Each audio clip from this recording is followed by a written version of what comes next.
from the people of Cuba. We are in the presence of Cuba's Foreign Affairs Minister, His Excellency Bruno Rodriguez. We align ourselves with the statements made by the delegations of Uganda on behalf of the non-aligned movement, by Iraq on behalf of the G77 and China, by Honduras on behalf of the Community of Latin American and Caribbean States, CELAC, and by Eritrea on behalf of the Group of Friends in Defense of the United Nations Charter. Mr. President, 1 more year has elapsed of the economic, commercial and financial embargo imposed by the United States against the sisterly Republic of Cuba. We've had 1 more year of many breaches of the overwhelming decisions made by this General Assembly. In accordance with the principles of the United Nations Charter and international law, this Assembly has roundly rejected the blockade and has called tirelessly for its lifting. This blockade is a protracted and inhumane attack designed not only to suffocate the economy of a country, but also to see its people yield and fall on their knees. However, despite the cruel nature of this collective punishment and the grave consequences it's had for the people's development, the Cuban people keep resisting.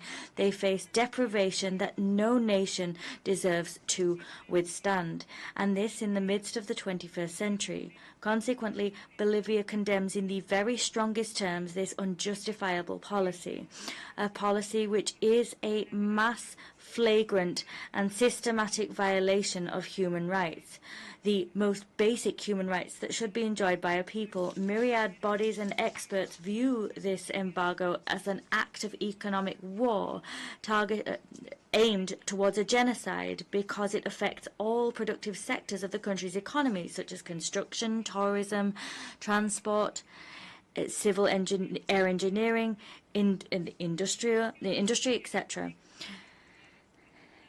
The extrajudicial application of laws under the Helms-Burton Act means that businesses, vessels and ships are persecuted. That is, vessels sending fuel and other essential inputs to the country. Not only does this violate Cuba's sovereignty, but also undermines the Cuban people's right to self-determination, and it hampers efforts made by its government to fight against poverty and inequality. In practical terms, what we're seeing is a threat to multilateralism and a transgression of international trade law and international laws regarding the freedom of navigation. Bolivia is committed to the principles of the UN Charter and of international law and convinced of their importance. Once again, we join the international community to condemn and repudiate in the very strongest possible terms the unilateral, immoral and criminal economic, commercial and financial embargo that has now been in place for more than half a century. It's been imposed by the United States against our sisterly Cuba. President, Excellencies, moreover, my country condemns the systematic interventionist initiatives seen by the hegemonic power. They claim the authority to draw up unilateral lists of sovereign countries. We demand that the State Department of the U.S. withdraw the Republic of Cuba from their list of state sponsors of terrorism without delay, because them being on that list has ratcheted up the blockade and stopped Cuba from integrating into international trade and stopped them from conducting financial operations. Mr. President, the adoption and implementation of unilateral coercive measures as a geopolitical weapon and instrument of economic coercion hampers the full enjoyment of all human rights. It works against independence, sovereignty, and the right of self-determination of the peoples. For 30 years, this General Assembly has been adopting resolution after resolution, demanding that the governments of the United States end unconditionally their policy of an embargo against Cuba. The disregard for these resolutions demonstrates that there are countries that have gained through this decision. They don't respect the decisions that don't suit them, but they otherwise comply with resolutions of the General Assembly. In light of the above, Mr. President, Bolivia will support and vote in favor of the draft resolution that today is put before this Assembly because we reject this immoral economic, commercial and financial embargo, but we also call for and demand that the inhumane unilateral embargo imposed by the United States be lifted immediately. The struggle of the Cuban people is also one of Latin America and the Caribbean, and it is a struggle of all the peoples of the world. Thank you. I thank the representative of the plurinational state of Bolivia. I now give the floor to the representative of the Islamic Republic of Iran.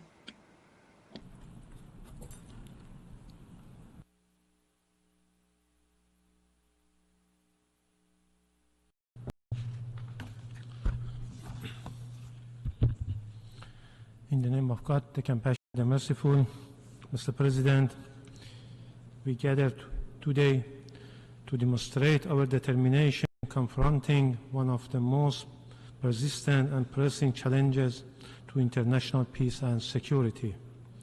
The expansionist policies and unilateral coercive measures imposed by certain governments, the rising reliance on unilateral coercive measures coupled with an interventionist, flawed and short-sighted foreign policy is a clear indication of unrestrained unilateralism. Unilateral sanctions are a method used to achieve narrow-minded national objectives, but they have a serious adverse impact on the promotion of peace both regionally and internationally. They are fundamental impediment to establishment not only a peaceful and prosperous world, but also a just and equitable international order, which is a vital prerequisite for sustainable development. Tragically, at this critical moment in history, the world faces challenges that demand unity and multilateralism more than ever, especially in the amidst of the genocide and the brutal and increasing crimes of the Israeli apartheid regime against the people of Gaza and Lebanon. The United States and certain European countries persist in pursuing unilateral coercive measures that threaten international peace and security. These unlawful measures rooted in arrogance and unilateralism endanger multilateralism, destabilize the global order, and undermine the spirit of the Charter of the United Nations. The inhuman sanction and blockade imposed in Cuba by the United States for more than 6 decades under pretext such as promoting democracy represent the most unjust and prolonged system of unilateral measures ever applied against any country. Cuba's sanctions are in no way short of a military blockade which is prohibited under modern international law. Mr. President, we are here today to stand in solidarity with Cuba as we have done for the past 33 years. Each year, this Assembly, the most inclusive and representative body of the United Nations, has overwhelmingly called for the immediate and unconditional lifting of the embargo. The international community recognized that such unilateral measures deprive the Cuban people of their basic rights, including access to health care, education, and a dignified standard of living. This debate, however, goes beyond Cuba alone. The imposition of unilateral sanctions is a broader symptom of a policy framework that punishes independent nations that refuse to conform to the hegemonic agenda of the particular states. It is actually a method of warfare disguised as a peaceful targeting people from other independent countries. Regrettably, the United States has been addicted to imposing such methods of warfare against the states that don't submit to or follow their contradictory and expansionist policies. Mr. President, the international community must reaffirm its commitment to multilateralism and the principles of the sovereign equality and non-interference. We call on all member states to reject unilateralism by their action, not just word, and oppose any measures that undermine peace, stability, and development. The embargo against Cuba must end immediately and unconditionally. This will not only bring relief to the Cuban people, but also send a powerful message that the era of the coercion, domination, and economic terrorism must come to an end. The Islamic Republic of Iran stands in unwavering solidarity with the people and government of Cuba in their struggle against unjust measures. Together with all nations committed to justice, we will continue to advocate for the elimination of all forms of unilateral coercive measures as they threaten not just individual nations, but the entire framework of international cooperation and peaceful coexistence. I thank you, Mr. President. I thank the distinguished representative of the Islamic Republic of Iran. I now give the floor to the distinguished representative of Egypt.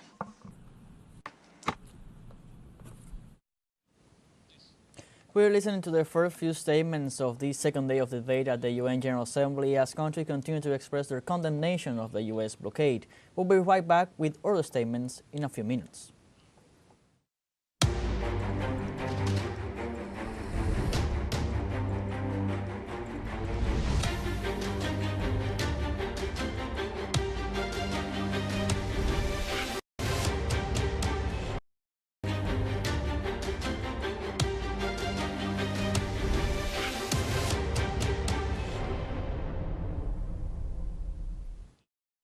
Join colleagues in warmly welcoming the distinguished Honorable Foreign Minister of Cuba and his team.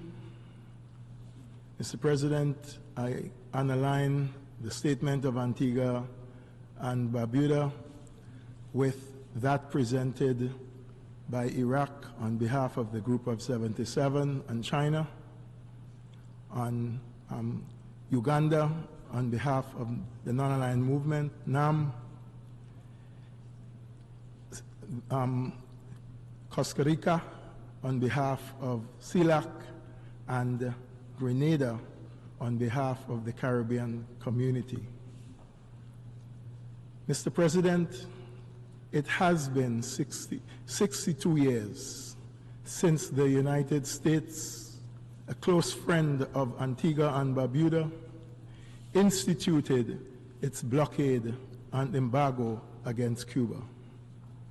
Time and time again, the international community, through the General Assembly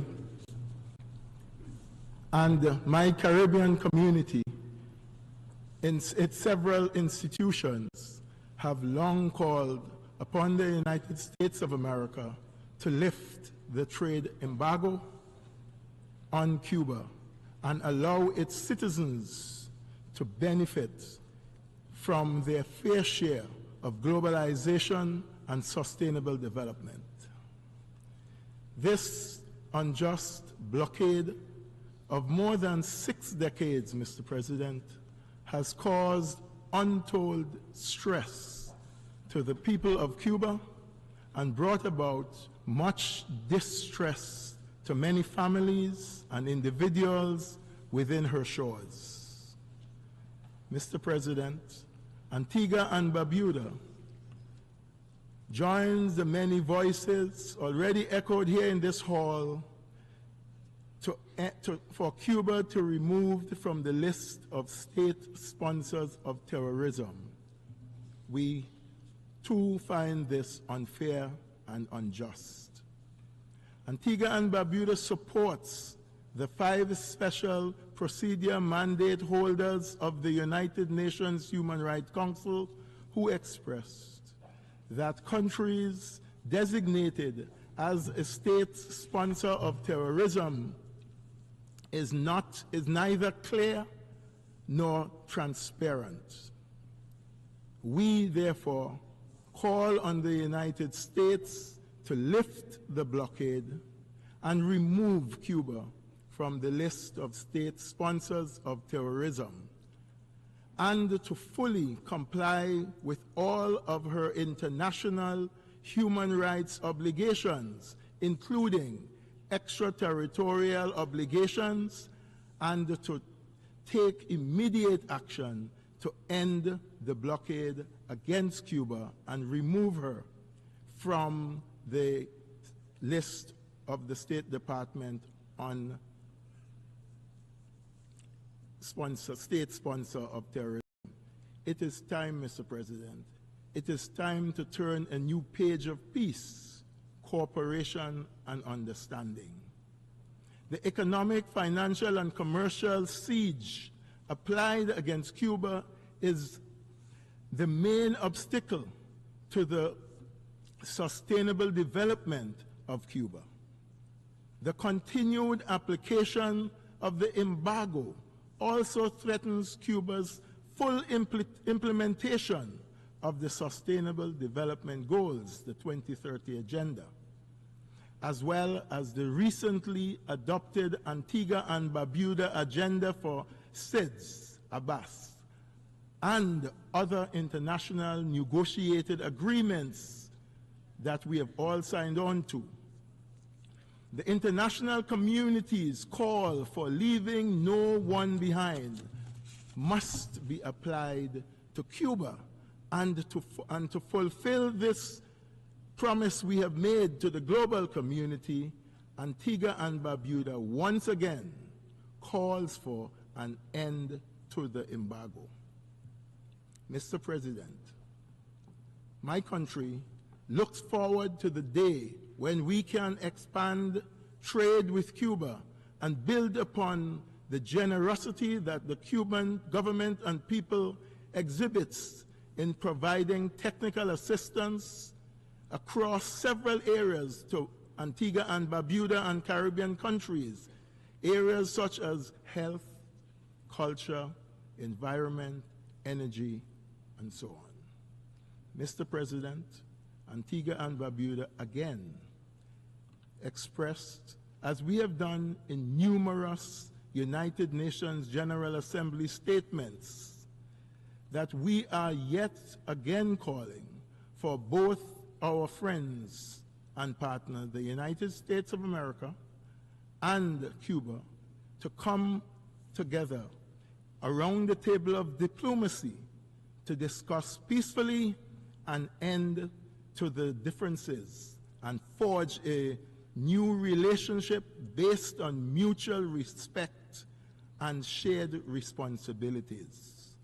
I thank you. I thank the representative of Antigua and Barbuda. And I now give the floor to the representative of St. Kitts and Nevis.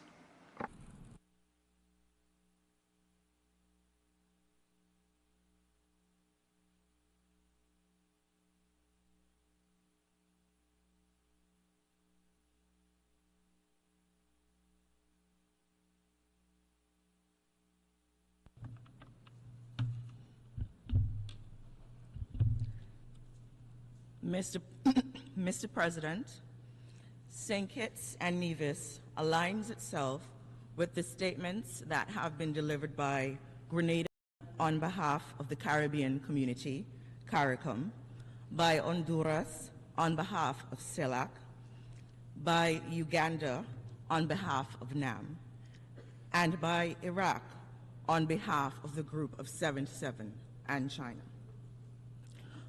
We welcome the presence of the Minister of Foreign Affairs of Cuba, His Excellency Bruno Rodriguez Parilla, and his delegation.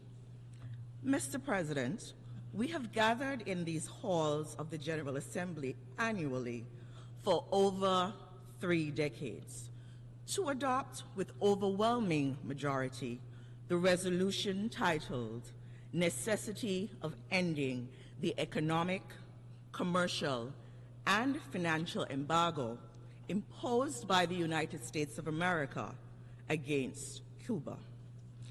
because we are all acutely aware that this unilateral embargo contradicts the purposes and principles of the United Nations Charter, and it violates international law.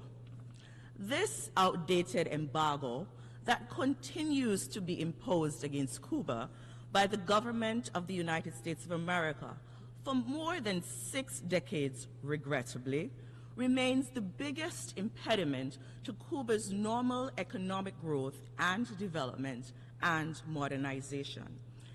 It further continues to impair the country's valiant efforts of achieving the Sustainable Development Goals, whilst exacerbating the effects of global challenges on the Cuban nation. My delegation therefore thanks the Secretary General for his usual comprehensive reports on this deeply troubling matter, which continues to shed light on the gravity of the impact of this unjust embargo on the lives and livelihoods of the Cuban people. As observed in the report by the Secretary General from March 2022 to February of 2023, Cuba suffered economic damages valued at approximately $5 billion, which represents an impact equivalent of 19.2% of its gross domestic product for the year of 2022, and 55.8% of total exports for the same year. This considerable financial decline is aggravating the already complex economic situation in this Caribbean country. Mr. President, given this context, St. Kitts and Nevis joins the international community in reiterating unreservedly its urgent call for the lifting of this unfair embargo against our fellow Caribbean island nation of Cuba. St. Kitts and Nevis also calls for the removal of Cuba from the State Department's list of sponsors of terrorism. St. Kitts makes these calls, St. Kitts and Nevis makes these calls to enable Cuba to effectively pursue its economic aspirations and to achieve socio-economic prosperity.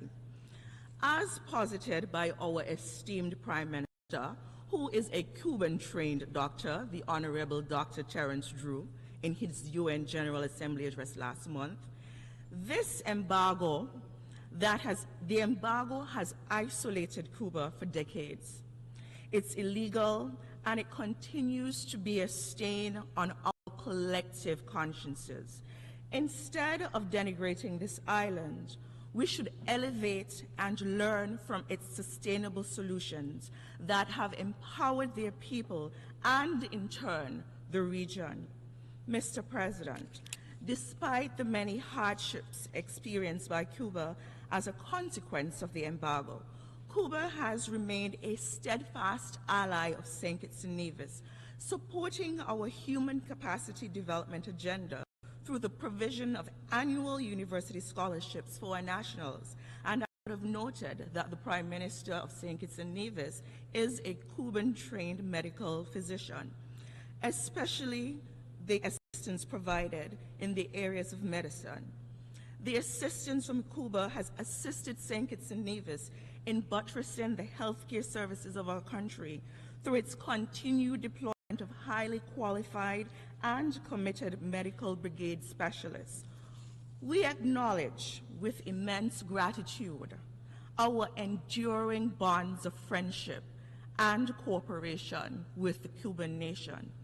In conclusion, Mr. President, St. Kitts and Nevis therefore calls for renewed dialogue between Washington and Havana to chart a new path for improved relations, to promptly bring an end to this embargo, which continues to have widespread repercussions on the economy of Cuba and the lives of millions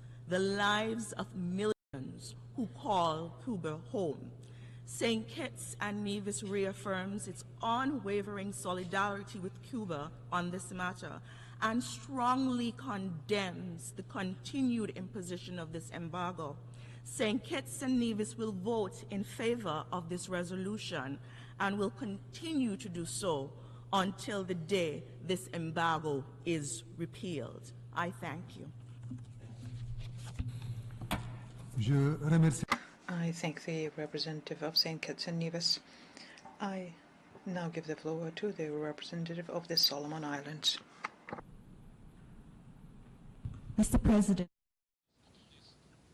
We continue to see some statements of the representatives of different nations speaking at the UN General Assembly, who are all condemning the U.S. blockade against Cuba. Stay tuned with teleSUR English for more statements in the coming minutes.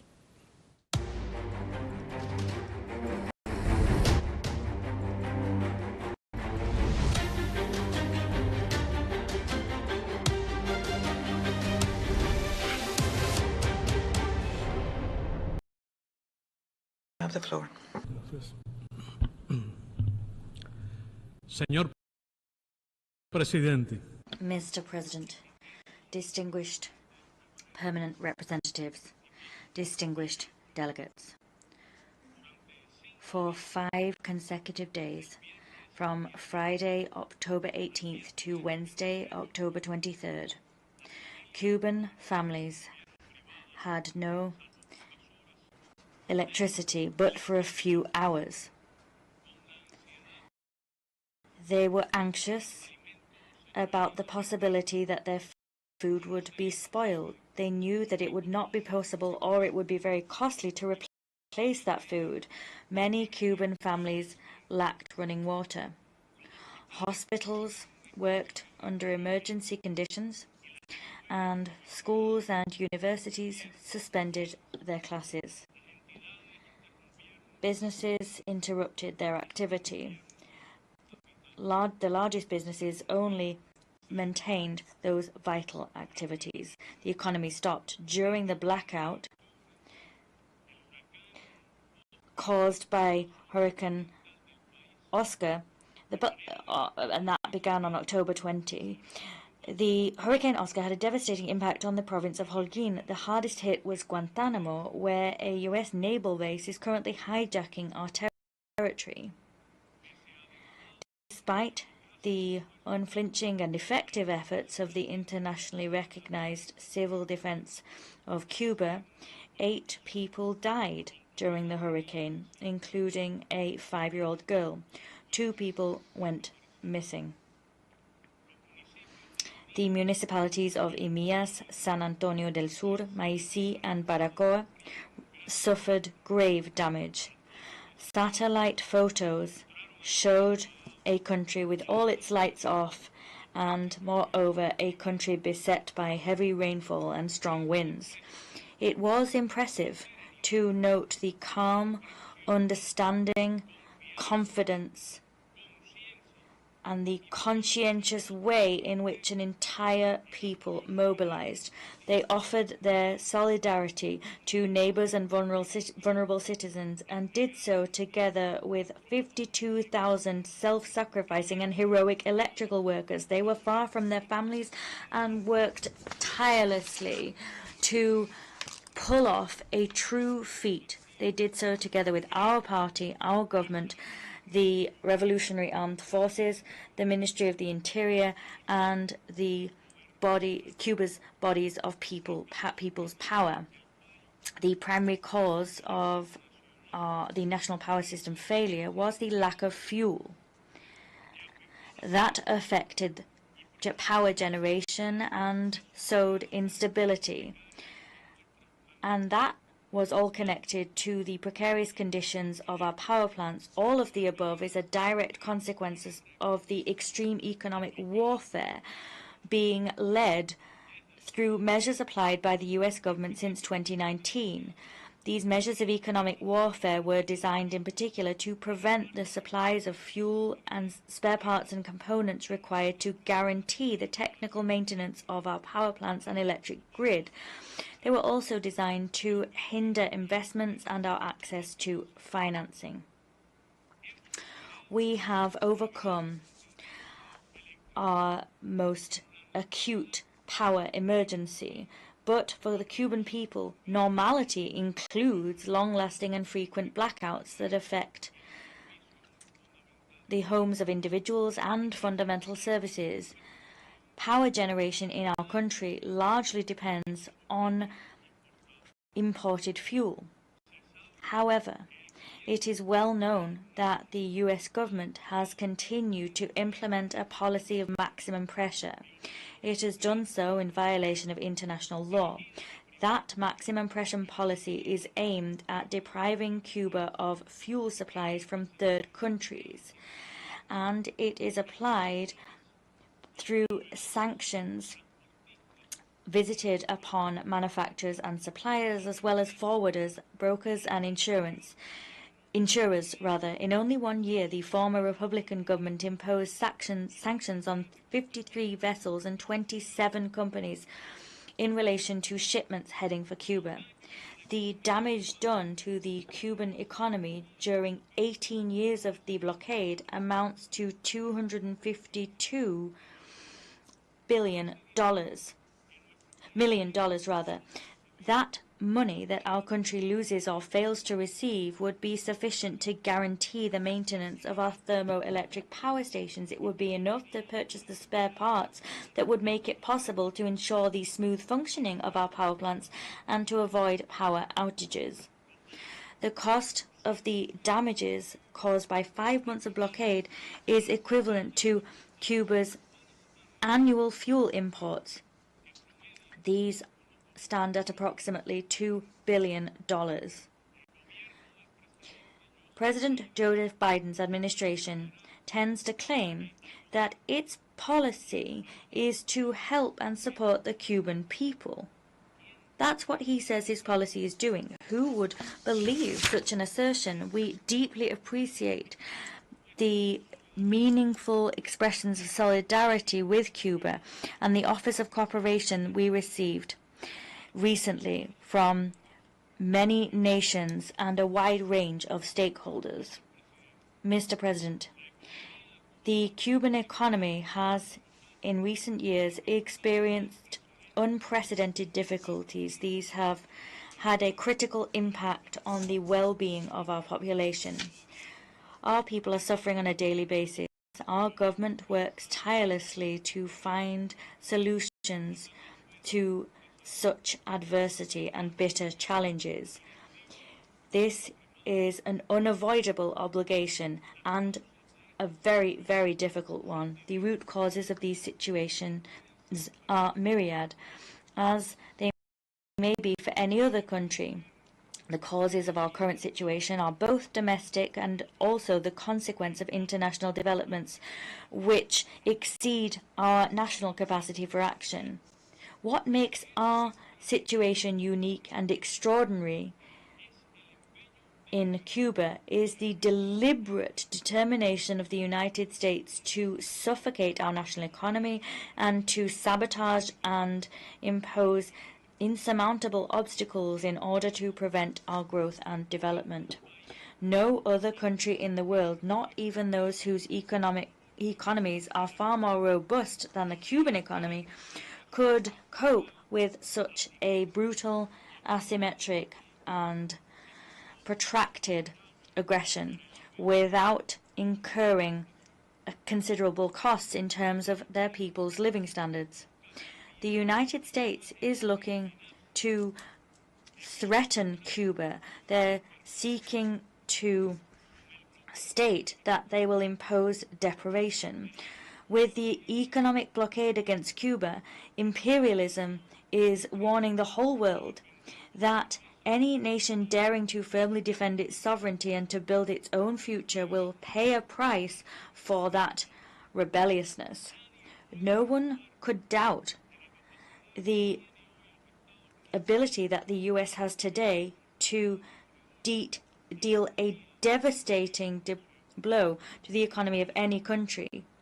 In the case of Cuba, the U.S. has been doing just that for 64 years. The United States knows only too well that it is violating the UN Charter and international law with such a merciless aggression. The United States is aware that it is violating international standards governing trade and navigation. The U.S. applies or threatens to impose coercive measures against the citizens of any nation, their companies and financial institutions if they trade or establish economic relations with Cuba. Whoever reads the infamous Helms-Burton Act of the United States will understand how this legislation forces the president of that country and its institutions to exert pressure on other countries, to interfere with their relations with Cuba, and to expand its extraterritorial coercive measures and to impose them outside of its own borders and on the member states of this organization. The blockade against Cuba is economic, financial, and commercial warfare, and it qualifies as a crime of genocide. It is a mass, flagrant, and systematic violation of our people's human rights. It is the broadest, most comprehensive and longest standing system of unilateral coercive measures ever applied in history against any country wheresoever. What would Cuba be like today had it had the $164 billion of which the embargo has deprived it since it began? Damages incurred amount to $1,499,710,000,000. If we look at how the dollar behaves against the price of gold. Curiously enough, under such extreme conditions, Cuba has built a social program that has earned world renown. That social program has protected the lives of Cubans, and it has not excluded anyone. Mr. President, since 2017, the previous U.S. administration began to impose additional coercive measures against Cuba to ratchet up the economic blockade. The cruelest fact that was in the context of the COVID-19 pandemic, these measures were stepped up to an extreme and even more perverse and harmful scale. They even hindered the purchase of medical oxygen and ventilators. It was a political commitment that was announced by the then President of the United States from the moment of election. The policy was designed to undo the progress made in bilateral relations between Cuba and the United States between 2015 and 2016. President Joe Biden, with surprising duplicitousness, has kept intact the coercive regime by his predecessor. He has implemented it fully aware of its devastating impact on Cuban families. Under Joe Biden's presidency, the losses incurred by Cuba as a result of the embargo amount to more than $16 billion. That means that every day that this criminal policy remains in force, our country loses $14 million. These are exorbitant figures for any nation and are even greater for a small island state developing economy without a wealth of natural resources. That is Cuba's position. The comprehensive report presented by the UN Secretary General pursuant to Resolution 78/7 contains the valuable contributions of 183 member states and 35 agencies, funds, and programs of the UN system. That report is faithful and compelling testimony of the terrible consequences of the blockade on the Cuban people and the island's economy, and the report attests to its extraterritorial effect on other countries. We note the impact of the blockade on the worsening of several essential services and the decrease in supplies that Cubans have actually enjoyed for decades as a result of a policy of social justice and equity. These supplies and services include electricity, health, education, food, water, public utilities, public transport, the production of food and medicines. All of these are services that the people require and for which the scant financial resources of our country are not enough. More than 80% of our people have only ever known Cuba under a blockade. All Cuba's young people have been forced to live in a country under embargo.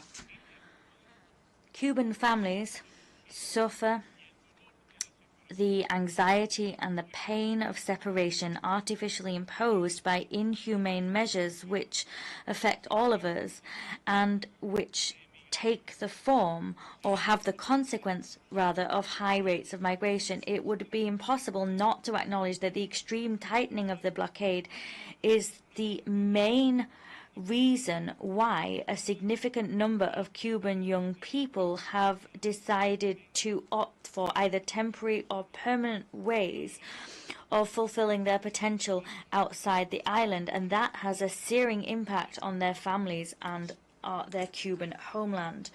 Mr. President, the right to food is a human right. The accumulated cost of 4 months of economic blockade is equivalent to $1.6 billion. That amount would be enough to guarantee for an entire year the delivery to all Cuban families of the rationed food basket. That basket for decades has been given to Cuban families, but today it's not enough to meet their needs. But it does meet their most acute needs and is provided at a heavily subsidized price. The blockade's measures ultimately produce sustained agony for the Cuban people in terms of finding the resources that will make it possible to pay for the contents of shipments that come to the country that the people so desperately need. The long-standing blockade has also had a very severe impact on Cuba's food production. This is because it hinders the availability of fuel, seeds, fertilizers, animal feed, pesticides, and other inputs. All of this adds to the difficulties already listed in difficulties affecting maritime transport and the availability of electricity. It is well known, because the U.S. states this time and time again, and you'll hear the same thing said soon by the U.S. representative, that pursuant to legal provisions dating back to the year 2000, the government of that country allows, despite the fact it's absolutely forbidden to export things to Cuba, it allows the exceptional exports of food through license. We're talking here about sales that go in one direction. These sales are subject to extraordinary limitations. These limitations include that of finding credits or loans for any such transactions. Licenses for such exports are only granted for sales that are paid in cash and in advance. Commodities can only be shipped on board U.S. vessels, and these vessels must return empty to their ports of origin. There are needs that Cuba has in terms of covering its people's food needs. Cuba has therefore made use of that mealy-mouthed, narrow possibility in spite of these draconian conditions, but these transactions could actually flower and become true dynamic trade. If the blockade did not exist, the volume could also grow. The same government that authorizes those sales deprives Cuba of the financial resources it requires to import such food or inputs for the food industry from any country in the world, not only from the United States. The human right to health should be sacred. Cuba is capable of producing around 60% of its basic either adjusted or essential drugs list. In recent years, it has been impossible for Cuba to guarantee this production due to the extreme ratcheting up of the measures imposed against our government. These measures have taken a toll on people's lives. Infant mortality has increased, and Cuban life expectancy has decreased. Cuba is deprived of some money, a lot of money.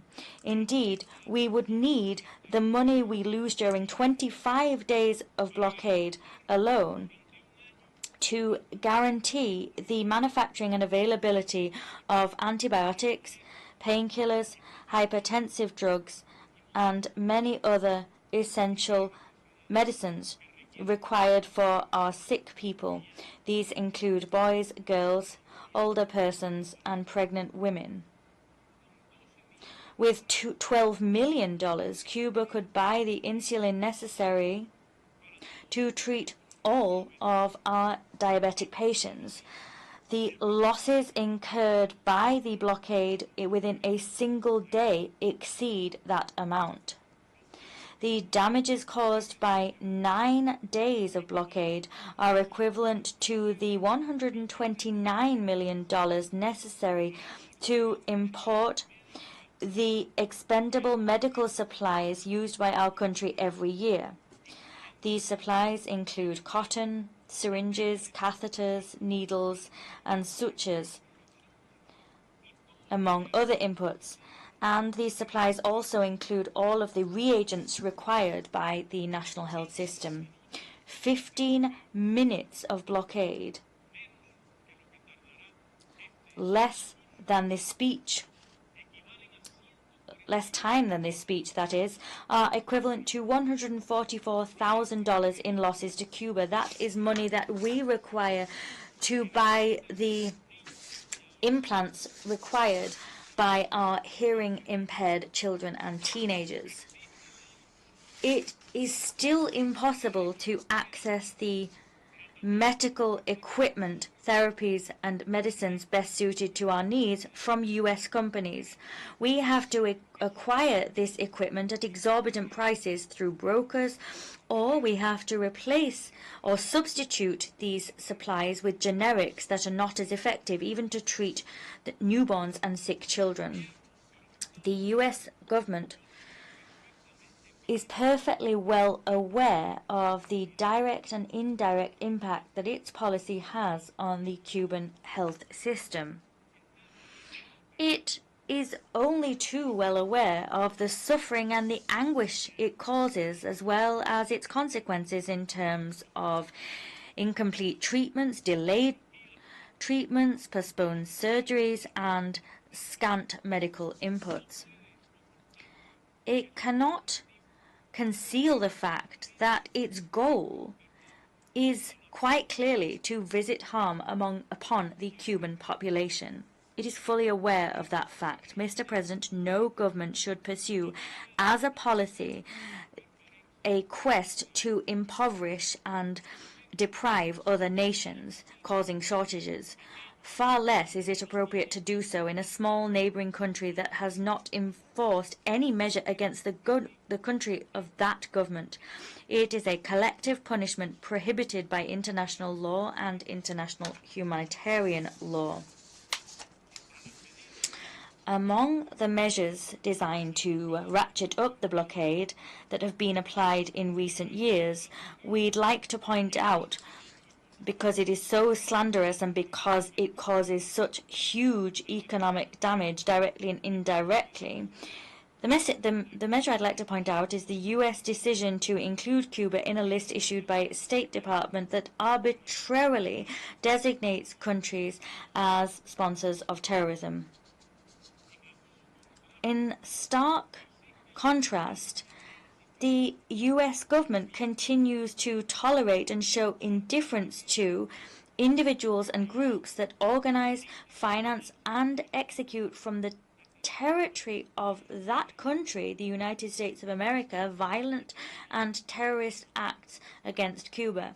An example of such acts was the recent release by the U.S. judicial authorities of an individual who, on October 30th, 2020, stood in the middle of the street and opened fire and shot 32 rounds with a machine gun against the Cuban embassy in Washington, D.C. That list has no legitimacy whatsoever. Neither does it make any contribution whatsoever to international efforts against terrorism. Rather, it undermines those efforts. It is an instrument of political coercion applied through economic measures that are punitive and through threats. The presence of any country on that list automatically activates a series of coercive measures. In Cuba's case, these cause damage equivalent to that of the blockade and add to that blockade. Among them, we can point to the fact that financial institutions that establish links with Cuba are afraid of U.S. reprisals.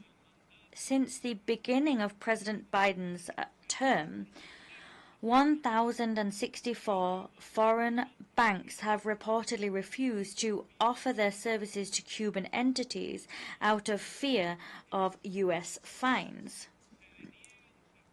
Our nationals in several countries have been refused banking services simply for being Cuban citizens. That is deeply discriminatory. Citizens are also deprived of the privilege of the ESTA visa, an ESTA visa that would allow them to enter the U.S. That allows other countries and other people to enter the U.S., but Cubans or people that have traveled to Cuba are deprived of the ESTA, and that is discriminatory. Over the last year, more than 300,000 European citizens who visited Cuba were denied the ESTA visas. It has an intimidating effect, and in order to amplify that, the list of people whose visa applications have been denied are made public. The United States is seeking in every possible way to prevent Cuba's economic recovery. It's doing so by harming tourism. That is a key source of income. The United States seems to feel it has the right to tell people from other nations which countries they are not allowed to visit, because if they do, they will suffer reprisals. As a political weapon, the United States stymies its citizens' freedom of travel, its own citizens, as well as that of other citizens of other nations. The U.S. government is perfectly well aware that Cuba does not sponsor terrorism and that it has no links at all to terrorism. The presence of our country on that list is totally unjustified. However, it is also evidence of the fact that there are no political or ethical arguments which justify the economic war waged against us. The current President of the United States inherited this nefarious decision. It was a decision taken by his predecessor 9 days before he left the White House. However, President Joseph Biden is absolutely able and has every authority to sign at any time a document which would remove Cuba from that spurious list. We should never have been placed on that list. It would be the only morally and legally right thing to do. The international community has, in its vast majority, recognized that Cuba is not a terrorist country. Myriad governments, parties, parliaments, solidarity movements, and civil society organizations, as well as associations of Cubans living abroad, international organizations, statements made by former U.S. presidents, U.S. Congress members, journalists, and intellectuals. Many such groups have called for Cuba's removal from that list. We also recall here the declaration signed by 123 countries. That declaration pursued a similar goal at the Human Rights Council. Mr. President, over the course of this last year, the U.S. government has announced several measures that it presents to the public as supposed mitigating measures, palliatives for the economic blockade. Don't fool yourselves, they are not. The U.S. is obviously pursuing a political goal, and in so doing, it enacted exceptions within the broad range of prohibitions and reprisals. Supposedly, in so doing, the U.S. government intended to offer opportunities to the private sector of the Cuban economy. This is a sterile and deceitful move. None of these measures are actually practically in force, and they happen to be inapplicable. Small individual entrepreneurs in Cuba also suffer the consequences of the blockade, as do the rest of the population. The alleged opportunities spoken of by the U.S. clash with regulations and prohibitions already in place that are designed to paralyze the Cuban economy as a whole. Our government promotes the harmonious development of all forms of management. These include private or state-owned small and medium-sized enterprises. There is only one Cuba, and there is only one Cuban entrepreneurial system. The U.S. has no right whatsoever to interfere in our constitutional order and in our ever-evolving economic model, nor do they have any right to interfere in the internal affairs of our country or in those of any other country. The economic blockade is not only an instrument of aggression of the U.S. against Cuba. It is accompanied and supplemented by a powerful machinery which is toxic in nature and generously financed with federal funds. And it's an instrument of non-conventional warfare. It designs to sow campaigns of systematic misinformation. It fosters confusion. It incites violence, promotes apathy, pessimism, and mistrust. The U.S. has this permanent misinformation campaign in place to discredit us, and as such, the U.S. is attempting to cynically blame the Cuban government for the impact of the U.S. siege against our population. The intent is to bring about a regime change, to impose political domination, to promote an economic collapse and social turbulence and breakdown. And they are following, the U.S. government is following the guidelines of the infamous memorandum drafted by Assistant Secretary General of State Lester Mallory in April 1960. I quote, "The majority of Cubans support Castro.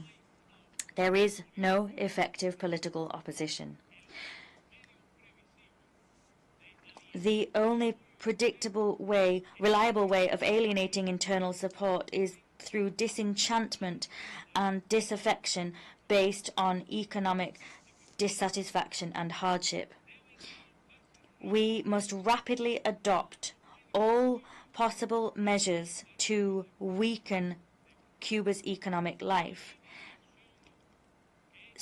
Such a policy, as skillful and discreet as it might be, would be very key in denying Cuba of supplies. It would reduce monetary and real wages, and it would do so to bring about hunger, desperation, and the overthrow of the government. End quote. How long will we let this go on, ladies and gentlemen? Let Cuba live. Let Cuba live in peace.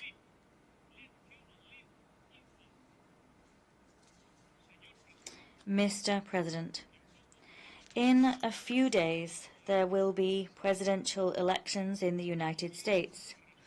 The winning government will have an opportunity, whoever that may be, to decide whether to continue applying their failed approach and the inhumane siege measures of the last 6 decades. They can choose between that or finally and democratically heeding the will of their own people, and they can decide to heed the appeals of the overwhelming majority of the international community and allow our country to develop its real capacities and harness its full potential. Whatever happens, the government will find in Cuba a strong determination to defend its sovereign right to build an independent socialist future of its own, free from foreign interference and committed to peace, sustainable development, social justice, and solidarity. The government will also find that we are ready and willing to hold a serious, responsible dialogue and to move towards building a civilized, constructive relationship based on sovereign equality, mutual respect, reciprocal benefits for both parties. And will do so while remaining aware of the profound political differences between our governments. Our people and government deeply appreciate and are very grateful indeed for all the valuable expressions of support and solidarity received.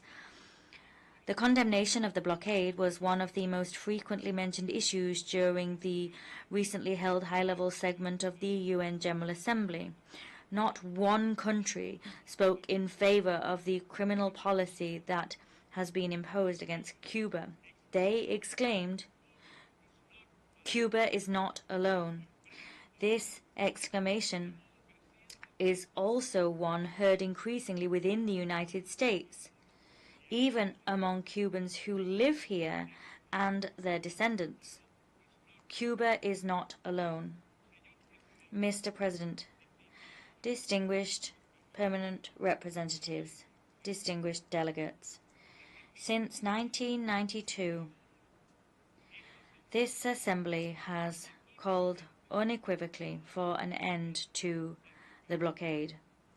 The reasons behind that demand are today as valid as they ever were, or even more valid.